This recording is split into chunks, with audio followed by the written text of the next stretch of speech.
হঠকারী সিদ্ধান্তের বহিষ্কারের সিদ্ধান্তে আমরা সবাই স্তম্ভিত হয়ে গেছি এবং যার কারণে জনসাধারণ কলেজে একটি অনাকাঙ্ক্ষিত ঘটনাকে কেন্দ্র করে এই ঘটনাটি ঘটেছে।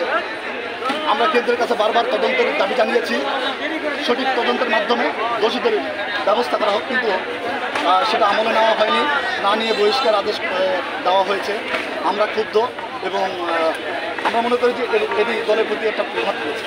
আমরা চাই ছাত্রদল একটি নিরপেক্ষ এবং তদন্তের মধ্যে দিয়ে এটি পুনর্বিবেচনা করুক এবং দোষীদের বিরুদ্ধে ব্যবস্থা গ্রহণ করে যারা নির্দোষ ত্যাগী কর্মী দুর্দিনের তাদেরকে তাদের সম্মানকে ফিরিয়ে দেওয়া হোক, এটাই আমরা আশা করি।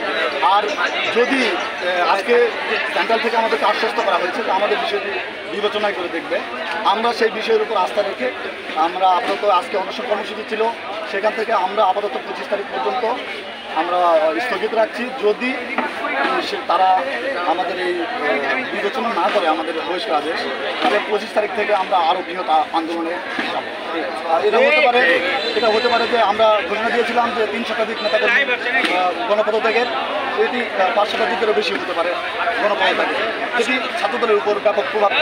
আমরা চাই না বিগত দুর্দিনে ত্যাগী কর্মীরা তারা বহিষ্কারের আওতার মধ্যে আসুক এবং চাই না যে দলের ভাবমূর্তি ক্ষুণ্ণ হোক। আমি দেশনায়ক জনাব তারেক রহমানের উপর প্রতি একটি নির্দেশনা, তার নির্দেশনা সেন্ট্রাল নেতাকর্মীর উপর প্রভাব কতটুকু পড়েছে আমি জানি না।